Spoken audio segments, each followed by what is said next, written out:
기도하겠습니다. 주님, 우리에게 당신의 지혜와 인도를 주시고 우리의 마음을 개방하여 당신의 말씀을 깊이 받아들일 수 있게 하옵소서. 우리가 당신과의 관계를 통해 순종의 열매를 맺을 수 있는 힘을 얻을 수 있게 하옵소서. 우리의 마음과 생각을 정화시켜 주시옵고 우리가 삶의 각 영역에서 당신의 은혜와 사랑을 나타낼 수 있도록 도와주시옵소서. 감사합니다. 예수님 이름으로 기도하였습니다. 아멘.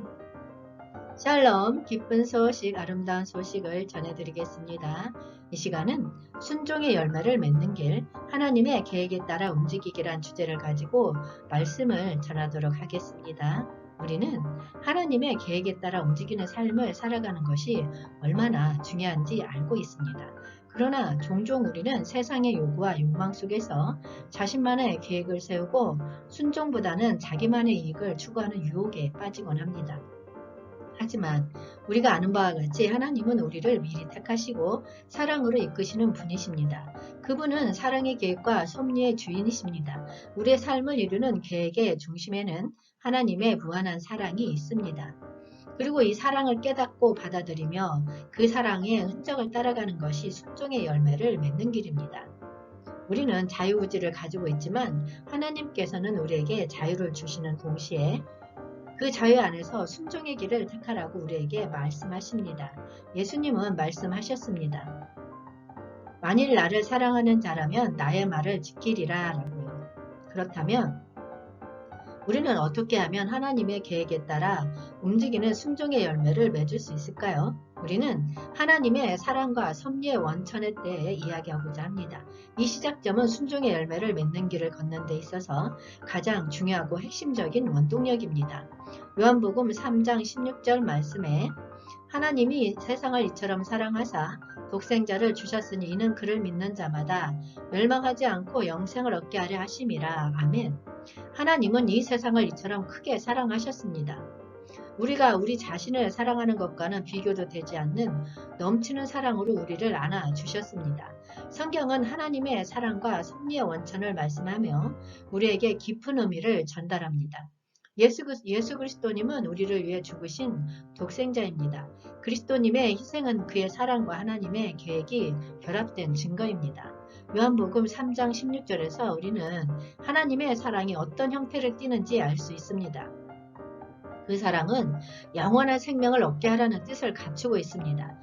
하나님의 사랑은 우리가 멸망하지 않고 영생을 얻을 수 있도록 한 가장 큰 선물입니다. 그 사랑은 우리의 죄를 용서하고 우리에게 새로운 삶의 기회를 주심으로써 우리를 구원하고 회복시키는 힘이 담겨 있습니다.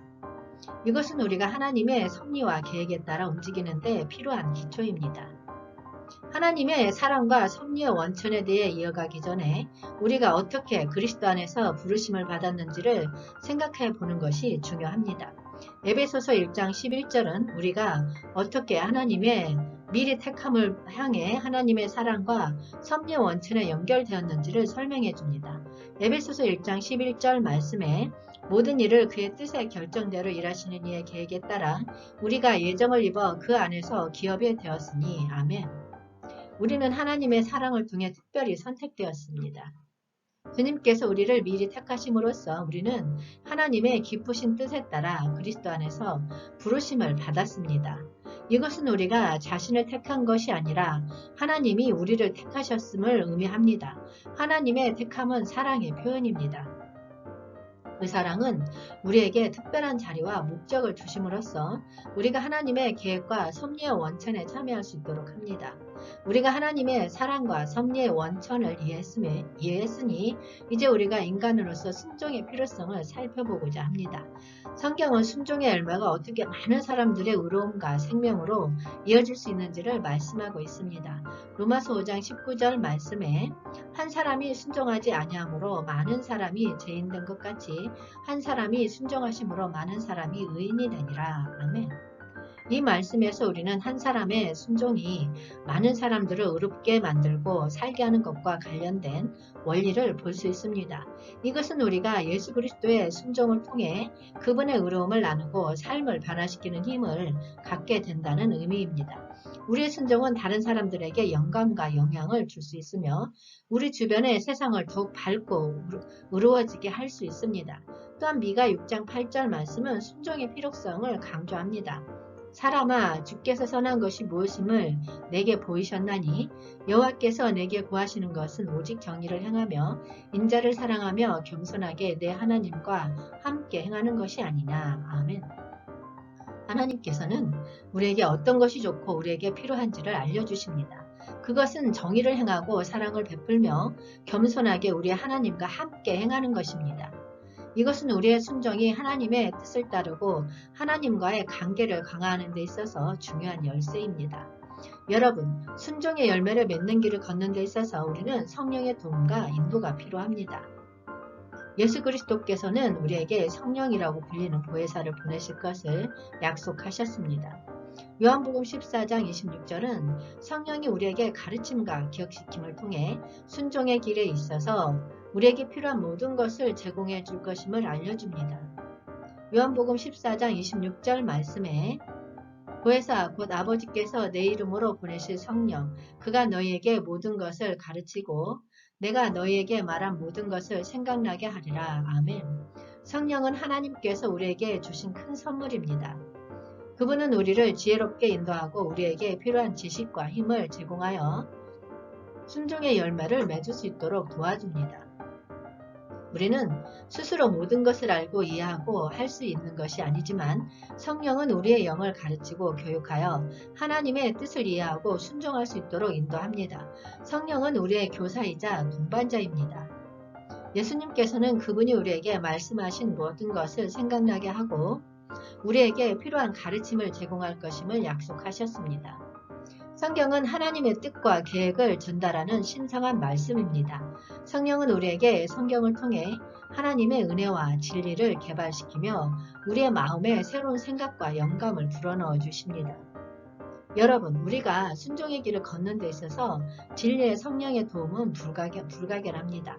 예수 그리스도께서는 우리에게 진리의 성령이 오실 때 모든 진리를 인도하시며 그분은 스스로 말하지 않고 오직 들으신 것을 전하시며 장래일을 알려주실 것임을 약속하셨습니다. 요한복음 16장 13절 말씀에 그러나 진리의 성령이 오시면 그가 너희를 모든 진리 가운데로 인도하시리니 그가 스스로 말하지 않고 오직 들은 것을 말하며 장래일을 너희에게 알리시리라. 아멘. 진리의 성령은 우리에게 하나님의 말씀을 전달하는 중개자입니다. 그분은 우리에게 하나님의 말씀을 스스로 말하지 않고 오직 들으신 것을 전하시며 우리에게 필요한 가르침과 인도를 제공합니다. 그분은 성경을 통해 우리에게 하나님의 말씀을 보여주고 우리의 마음에 새로운 이해와 통찰력을 일깨워줍니다. 또한 진리의 성령은 우리에게 장래일을 알려주십니다. 그분은 우리가 향해가는 길과 미래의 도전을 알려줌으로써 우리를 인도하고 이끕니다. 우리는 불확실한 세상에서 살아가는 동안 진리의 성령은 우리에게 지혜로운 인도를 제공하여 우리의 선택과 행동에 도움을 주고 우리를 향한 하나님의 뜻을 알려줍니다. 여러분, 우리가 순종의 열매를 맺는 길을 걷는 데 있어서 성령으로 사는 것은 매우 중요합니다. 갈라디아서 5장 25절은 우리가 성령으로 사는 중이라면 그리고 성령으로 이끌리며 행동한다면 그렇게 살아가야 한다는 것을 말씀하고 있습니다. 만일 우리가 성령으로 살면 성령으로 행할지니. 아멘. 성령으로 사는 것은 성령의 인도와 함께 하나님의 특성을 나타내는 것입니다. 우리는 성령의 도움으로 사랑과 기쁨, 평강, 오래 참음, 자비와 선의, 충성과 온유, 자제력을 나타낼 수 있습니다. 이는 하나님의 성품이 우리 안에서 형성되어 나타나는 것이며 세상에 하나님의 사랑과 관심을 전파하는 역할을 합니다. 성령으로 사는 것은 우리가 세상과 구별되는 삶을 살아가는 것입니다. 우리는 성령의 도움을 받아 세상의 유혹과 악에 굴복하지 않고 오히려 선한 행동과 순종을 통해 하나님의 뜻을 이루기를 택합니다. 우리가 성령의 인도를 따라가며 성령의 열매를 맺을 때 우리의 삶은 주변 사람들에게 하나님의 영향력과 은혜를 나타내게 됩니다. 여러분, 우리가 순종의 열매를 맺는 길을 걷는 데 있어서 예수 그리스도와의 깊은 연결과 의존성은 매우 중요합니다. 요한복음 15장 5절 말씀에 나는 포도나무요 너희는 가지라. 그가 내 안에 내가 그 안에 거하면 사람이 열매를 많이 맺나니 나를 떠나서는 너희가 아무것도 할 수 없음이라. 아멘. 이 비유는 우리와 예수님의 깊은 연결과 의존성을 나타내며 예수님과의 연합을 통해 우리가 순종과 열매 맺음을 이룰 수 있음을 알려줍니다. 우리가 예수 그리스도와 깊은 연결을 형성하고 예수님의 말씀을 받아들이며 예수님의 사랑과 지도를 따라가야만 하나님의 뜻을 이룰 수 있다는 사실을 강조합니다. 우리가 예수님과의 연합을 통해 그분의 영향력과 권능을 체험하며 우리 자신으로는 할 수 없는 일을 이룰 수 있습니다. 여러분, 우리는 순종의 열매를 맺는 길에 대해 더 깊이 생각해 보고자 합니다. 시편 1장 1에서 3절과 마태복음 7장 24에서 25절은 이 길에 대한 훌륭한 지침을 제공합니다. 시편 1장에서는 복 있는 사람의 특징을 알려줍니다.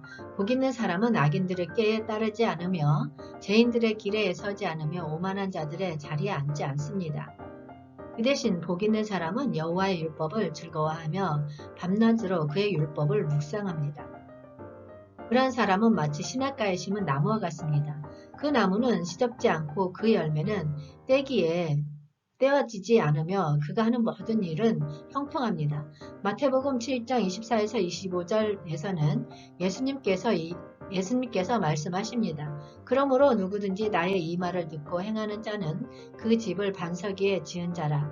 사람 같으니라. 비가 내리고 창수가 나고 바람이 불어 그 집에 부딪히되 무너지지 아니하나니 이는 주추를 반석 위에 놓은 까닭이요. 이 두 구절은 우리에게 순종과 굳게 세워진 터를 통해 열매를 맺을 수 있는 힘을 알려줍니다. 복 있는 사람은 악한 영향에 빠지지 않고 하나님의 말씀을 기쁘게 받아들이고 삶의 일부로 삼습니다. 그 사람은 하나님의 지침을 즐겨 익히며 그것을 실천합니다. 또한 예수님은 집을 반석 위에 지은 사람과 비유합니다. 이는 하나님의 말씀에 근거하여 삶을 세우는 것과 같습니다. 우리가 하나님의 뜻과 계획에 따라 행하며 굳게 세워진 터 위에서 삶을 건축할 때 어떠한 어려움과 시련이 와도 우리는 넘어지지 않고 굳게 서 있을 수 있습니다. 여러분, 순종의 길은 우리가 하나님의 말씀과 뜻을 따르며 삶을 살아가는 길입니다. 이 길을 걷는 것은 하나님과의 깊은 관계를 형성하고 그의 인도와 지도를 따르며 하나님과의 관계를 사랑을 나타내는 삶을 살아가는 것입니다. 우리가 하나님의 계획에 따라 움직이고 순종의 열매를 맺는다면 우리의 삶은 변화와 성장을 거듭하게 될 것입니다. 우리는 하나님의 인도와 풍요로움을 경험하며 그분의 은혜와 축복을 받을 것입니다. 순종의 열매는 우리의 삶이 하나님의 영광을 나타내며 주변 사람들에게 하나님의 사랑과 은혜를 전하는 기회가 될 것입니다. 주님 오시옵소서. 한영되는 훈련하라. 천국 복음 전파하라. 회복하라. 새 예루살렘 이룩하라. 기쁜 소식, 아름다운 소식이었습니다. 기도하겠습니다. 주님, 우리는 주님의 계획에 따라 움직이는 삶을 살고자 합니다.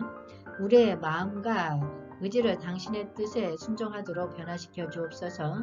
우리의 삶을 주님의 사랑과 인도에 기반하여 건축하고 주님과 연결을 강화하도록 도와주시옵소서. 예수님 이름으로 기도하였습니다. 아멘.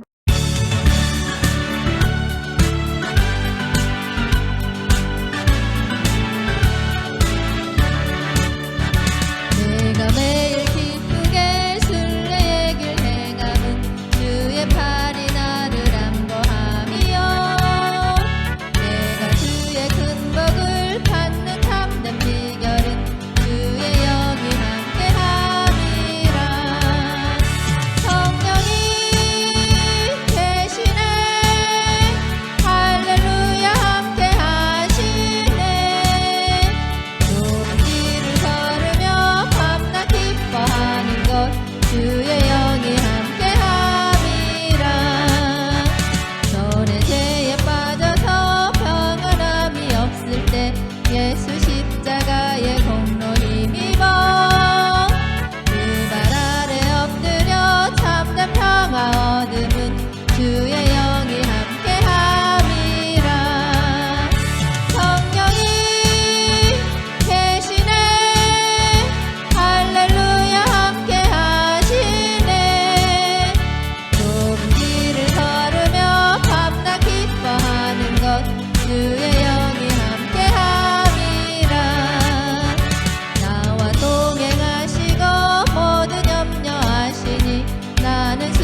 주의 영이 함께함이라. 세상 모든 욕망과 나의 모든 정욕은 십자가에 이미 못을 박았네.